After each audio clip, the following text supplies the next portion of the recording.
ప్రభుత్వం చేస్తున్న అభివృద్ధిని చూసి ఓర్వలేక కొందరు పనిగట్టుకొని ఆరోపణలు చేస్తున్నారని మంత్రి నారాయణ మండిపడ్డారు. ఎవరెన్ని అవాకులు చవాకులు పేలినా తాను పట్టించుకోనని, అభివృద్ధే లక్ష్యంగా పనిచేస్తానని స్పష్టం చేశారు. నెల్లూరు సిటీ నియోజకవర్గ పరిధిలో మంత్రి సుడిగాలి పర్యటన చేశారు. ఆయా డివిజన్లోని ప్రభుత్వ పాఠశాలను మంత్రి పరిశీలించారు.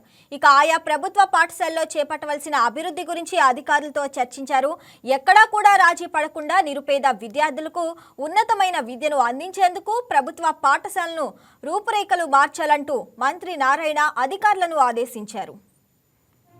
2014-19లో మున్సిపల్ స్కూల్స్ని ఎంతో తీర్చిదిద్దాం. అయితే గత ప్రభుత్వం వాటిలన్నింటినీ నిర్విరామం చేసి కంప్లీట్గా క్వాలిటీ ఆఫ్ ఎడ్యుకేషన్ స్పాయిల్ చేసింది, ఫెసిలిటీస్ స్పాయిల్ చేసింది.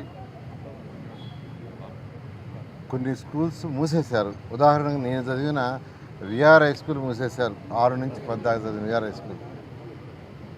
అదేవిధంగా 1వ తరగతి నుంచి 5వ తరగతి చదివిన ఓరిగంట రుక్మిణమ్మ స్కూలు హర్నాథపురంలో అది మూసేశారు.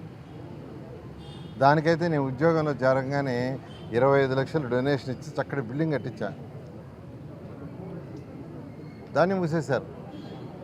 అంటే వాళ్ళకి మూసేయటమే తెలుసు కానీ స్కూల్స్ పిల్లలు మంచి చదివిస్తామని తెలియదు. అయితే ఈ ప్రభుత్వం రాగానే ఆ విఆర్ హై స్కూల్ ఓపెన్ చేస్తానని చెప్పాను. అన్న ప్రకారమే మాట ప్రకారం మా పిల్లలు తర్వాత ఎన్సీసీ వాడు కలిసి ఒక దాదాపు 15 కోట్ల రూపాయలు ఖర్చు పెట్టి దాన్ని నెంబర్ 1 ఇంటర్నేషనల్ స్కూల్లో తయారు చేశారు. అయితే అదేవిధంగా హై స్కూల్స్ ఏదైతే ఉన్నాయో అన్ని హై స్కూల్స్ని తీర్చిదిద్దానని మాట ఇచ్చి ఎలక్షన్ ముందు ఇచ్చిన మాట కాదు, విఆర్ హై స్కూల్ అయిన తర్వాత. దానికి అనేక మంది దాతలు నేను రిక్వెస్ట్ చేశాను. డిఎస్ఆర్ సుధాకర్ రెడ్డి గారు ఒక స్కూల్ మూలాపేటలో తీసుకున్నారు. దాన్ని అయితే 2 ఫ్లోర్లు స్లాబ్ వేశారు. మొత్తం 4 ఫ్లోర్లు 1500 మంది విద్యార్థులు చదువుకునేటట్టుగా, ఫ్యూచర్లో నర్సరీ నుంచి 12th దాకా ఉండేటట్టుగా ఒక ఉన్న బిల్డింగులు కాకుండా 40,000 చదరపు అడుగుల బిల్డింగులు కన్స్ట్రక్షన్లో 20,000 చేశారు.